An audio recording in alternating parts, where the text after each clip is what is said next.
The highlight of the week, sponsored by Dave Franek Auto. Looking for that first car for your son or daughter? Don't panic. See Dave Franek. Sussex takes an early lead against Atlantic Cape. Watch Alyssa Marcin with the jumper for the Skylanders, and it's 2-0. But Denise Collier of Atlantic Cape makes the steal, and she takes it in all the way for 2, and the Bucks take a 4-2 lead. But Kelsey Taroni had a big night for SCCC, comes back and buries the 3 for the Skylanders, who go up 5-4 here at College Hill in this Region 19 clash. But Atlantic Cape goes on a run, and the Bucks go up 13-5 here on the putback. It's Kerry Player who finally scores, and the Bucks lead by 8. And then watch Benny Santiago with the low post move for the Bucks, and it's a 10-point game, 18-8 Atlantic Cape. It's Santiago again for the Bucks, this time with the offensive rebound and the bucket, and Atlantic Cape now holds an 18-point lead, 28-10. Sussex stops the bleeding here off the scramble. The Skylanders find Lindsay Hoffman down low, who scores to cut SCCC's deficit to 28-12, and they would trail 28-14 at the half. Okay, second half we go, and it's Kerry Player of Atlantic Cape off the inbounds pass with the baseline jumper to make it 32-14. And the Bucks push their lead to 38-16 here. Watch Denise Collier hit the spot-up three-pointer, and the Bucks are on a roll. And watch the Skylanders with some nice ball movement, and it's Lindsay Hoffman with the foul line jumper, and Sussex trails 38-18. And Hoffman comes through again for SCCC as she rattles in the catch-and-shoot jumper, and Sussex is down 38-21. The Skylanders keep plugging away. Watch Kelsey Taroni stick the baseline jumper to make it 40-28 here in the second half.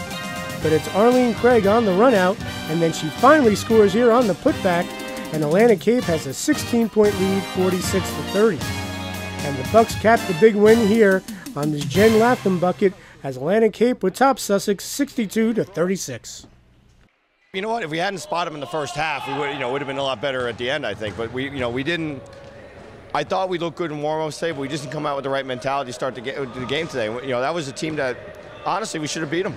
I'm not walking away from them. They were down a big. I thought Engels did a great job on their big today. I mean, for a kid that was, don't forget, that's a swimmer 8 weeks ago. Right. That's an all-region center.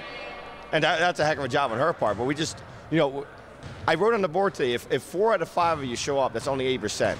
That's a C when you start the game. We can't be a C team. I don't know, we were a C team at times today, and we can't be a C team. We got to come out and do everything right, and a couple of them just didn't have good games the first half. And if you're not down 14 at the half, you saw what happened. They got in the second half. They were more tired than we were. We just couldn't. We couldn't get over the hump because we got ourselves in so much trouble because we didn't play that first half the way we could have. Yeah, you got it down to 9 in the second half. Just talk about it, the hard effort the kids do give for you. You know what? I can't knock the effort. Sometimes you gotta knock it out of them a little bit to do it. But for the moment, I got some kids on this roster who are really good effort kids. And, they try really hard and they're doing what they can do. But the problem is that sometimes we're inconsistent as a whole. And if you can't have the whole group be inconsistent, especially when right now I'm playing 7. I get a couple more back pretty soon. But when you're only playing 7, if all 7 don't show up to play, you're in trouble. And especially because at times let's be honest, we don't have as much talent as some of the other teams at times. So if we don't show up and do all the things right, we're in trouble. Even today, if we had not turned the ball over and we'd rebounded better, the fact that we didn't shoot the ball in the ocean at times wouldn't have mattered. We would have been in the game. But you can't have all those things happen and get any result. I don't care what level you're at, it just doesn't work. Let's just talk about the season. Let's talk about some of the players you have on the team and what you expect from them.